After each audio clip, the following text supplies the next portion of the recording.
कानी बहू। किशोरी लाल जी के बेटे राघव की शादी की बात जगह जगह चल रही थी, लेकिन किशोरी लाल जी को कोई लड़की पसंद ही नहीं आती थी। और उसकी एक ही वजह थी, किशोरी लाल जी का लालची होना। उनको लड़के वालों से मोटा दहेज चाहिए था और इसी चक्कर में एक दिन वो एक बहुत पैसे वाले के घर अपने बेटे का रिश्ता लेकर पहुंचे। उस आदमी का नाम था ओम प्रकाश। देखिए किशोरी लाल जी, मेरी एक ही बेटी है और मेरी सारी संपत्ति जायदाद सब कुछ मेरी बेटी नैना का ही है। पापा, नाम से लगता है बहुत खूबसूरत होगी। कितना अच्छा नाम है ना, नैना। वैसे बात तो सही है आपकी। अब इतना पैसा है, जमीन जायदाद है, इकलौती बेटी, आप भी क्या करेंगे? सब कुछ उसे ही देंगे ना। बिल्कुल ठीक पहचाना आपने। बस बेटी की शादी और सारी जायदाद उसके नाम। पापा, बिना देखे हाँ कर दीजिए ना। इतना अच्छा रिश्ता फिर कहाँ मिलेगा? माला माल हो जाएंगे हम। मैं अपनी बेटी को बुलाता हूँ। अरे नहीं नहीं नहीं नहीं, आपकी बेटी का नाम नैना है, सुनकर ही लगता है बहुत सुंदर होगी। रहने दीजिए अंकल, मैं तो आपकी बेटी के नाम से ही इतना खुश हो गया हूँ कि उसे बिना देखे शादी करने को तैयार हूँ। अब तो मैं उसका चेहरा सीधे शादी के बाद ही देखूंगा। और इस तरह राघव नैना का चेहरा नहीं देखता और उससे शादी कर लेता है। शादी के बाद अपनी सुहाग रात पर जब राघव नैना का घूंघट उठाकर देखता है तो नैना की आंखें बंद थी। कितने खूबसूरत हो तुम नैना, जरा अपनी आंखें खोलकर मेरी तरफ देखो तो सही। नहीं, मुझे शर्म आती है। अरे, मैंने तुम्हें शादी से पहले भी नहीं देखा, और अब अगर तुम आंखें खोलकर मुझे देखोगी भी नहीं तो मुझे अच्छा कैसे लगेगा? इससे पहले कि नैना अपनी आंखें खोलकर राघव की तरफ देखती, अचानक से लाइट चली गई और राघव नैना को पूरी तरह से देख भी नहीं पाया। अगली सुबह नैना राघव के लिए नाश्ता बनाकर लेकर आई। अरे ये क्या, आधा पराठा सेका हुआ है और आधा बिल्कुल कच्चा। ये तुमने क्या किया नैना? बहू, तुमने क्या आधा पराठा तवे से नीचे लटका कर रखा था, जो आधा सेका है और आधा कच्चा? मुझे जितना दिखेगा उतना ही तो सीखूंगी ना पापा जी। जहाँ जहाँ मुझे नजर आ रहा था वहाँ मैंने सीख लिया, जहाँ जहाँ नहीं दिखा वहाँ कच्चा रह गया होगा। इसका क्या मतलब है? ये कैसा मजाक कर रही है तुम? अरे बहू, तुमने इतना लंबा घूंघट क्यों लगाया हुआ है? देखो, हमारे घर में बहुओं को बेटी की तरह रखा जाता है, और फिर तुम तो इतना सारा माल लेकर आई हो। देखो, ये घूंघट डाल कर रखने की कोई ज़रूरत नहीं है। हाँ नैना, पापा जी ठीक कह रहे हैं, तुम तो आराम से रहो, अपना ही घर समझो। नैना अचानक से अपना घूंघट उठा लेती है। अरे ये क्या पापा, नैना की तो एक आंख फूटी हुई है। नाम से नैना, लेकिन ये तो कानी बहू निकली। मेरे साथ धोखा हुआ है, धोखा। बिना दिखाए अपनी कहानी लड़की मेरे संग ब्याह दी। मुझे कहानी भी नहीं चाहिए। मुझे अभी ओम प्रकाश जी से बात करनी पड़ेगी। आखिर उन्होंने मेरे साथ ऐसा किया क्यों?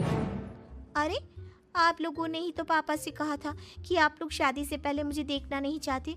अब मेरे पापा पर क्यों इल्जाम लगा रहे हैं? अरे लेकिन उन्हें बताना तो चाहिए था ना कि तुम कहानी हो, एक आंख से तुम्हें दिखाई नहीं देता। किशोरी लाल और राघव नाराज होकर ओम प्रकाश को अपने घर बुलाते हैं। पापा जी, ये आपने क्या किया?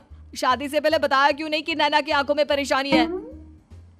अरे, आप ही ने तो लड़की देखने से मना कर दिया था। अरे लेकिन आप बता तो सकते थे। आपको तो हमारी बेटी की प्रॉपर्टी चाहिए थी, वो भी पूरी की पूरी।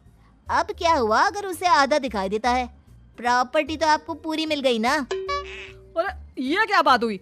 मेरी शादी प्रॉपर्टी से नहीं, आपकी बेटी से हुई है। अब ये तो पहले सोचना चाहिए था। तब तो मेरी प्रॉपर्टी देखकर तुम्हारी जुबान लप लप आ रही थी। लेकिन मैं कानी लड़की को अपनी बीवी बनाकर नहीं रख सकता। पापा, कुछ करिए ना आप। हाँ, करता हूँ। देखिए ओम प्रकाश जी, आप हमारे साथ ऐसा नहीं कर सकते। और तुम देखो, अगर तुमने मेरी बेटी से शादी तोड़ी ना, तो जो भी प्रॉपर्टी मैंने तुम्हें दी है वो तो पूरी की पूरी वापस ले ही लूंगा, और आधी प्रॉपर्टी तुम्हारी भी लूंगा। अरे, मेरी आधी प्रॉपर्टी भला क्यों लेंगे आप? इसलिए क्योंकि मेरी बेटी को आधा नजर आता है और उसकी नजर अभी तक तुम्हारी आधी जायदाद पर ही पड़ी है। अब तुम उसे घर से निकालोगे तो कुछ तो लेकर जाएगी ना। और अगर हम आपकी बेटी को अपने घर की बहू बनाकर रखे तो? तो तुम्हारी पूरी प्रॉपर्टी तुम्हारी ही रहेगी और जो मैंने तुम्हें दिया है ना उसमें से बस मैं आधा लेकर जाऊंगा। अरे लेकिन अब आप अपनी दी हुई प्रॉपर्टी में से आधी वापस क्यों लेकर जाएंगे? अगर मैं आपकी बेटी को अपनी पत्नी बनाकर रखने को तैयार हूं तो। इसलिए ताकि भविष्य में अगर तुम मेरी बेटी को धोखा दो तो उसके पास कुछ तो रहे जो पति का हो। वैसे मेरे पास तो बहुत कुछ है, लेकिन अपने पति की कोई निशानी तो उसके पास होनी चाहिए ना। अब अगर तुमने मेरी बेटी को कानी कहा तो तुम्हें प्रॉपर्टी भी कानी ही मिलेगी, पूरी नहीं। जमाए राजा। किशोरी लाल और राघव समझ चुके थे कि वो बुरी तरह फंस चुके हैं और अब उनके पास वहां से निकलने का कोई चारा नहीं है। अब समझ में आया ना, लालच बुरी बला होती है। एक तो तुम्हें प्रॉपर्टी मिली, ऊपर से बीवी मिली, उसमें तुम्हें नखरे भी दिखाने हैं। आए बड़े, चुपचाप बैठो दोनों। कुछ दिनों के बाद नैना राघव की कार लेकर बाजार घूमने निकलती है और जब कार लेकर वापस आती है, अरे ये क्या, एक तरफ से मेरी गाड़ी पूरी खराब हो चुकी है। लगता है तुमने मेरी गाड़ी को किसी दूसरी गाड़ी के साथ एक्सीडेंट किया है। अरे अरे कितना बड़ा नुकसान कर दिया तुमने बहू। वो क्या है ना पापा जी, मुझे एक आंख से दिखाई नहीं दे रहा था, सामने से गाड़ी आ रही थी। मुझे तो सिर्फ आधा ही दिखाई दिया और वो गाड़ी मेरी कार से रगड़ते हुए निकल गई। अब मैं क्या करूं बताओ? आप इसे ठीक कराने के पैसे कौन देगा? तुम्हारे पापा। तुमने मुझसे इस तरह से बात की? अभी रुको। नैना राघव की शिकायत ओम प्रकाश को कर देती है।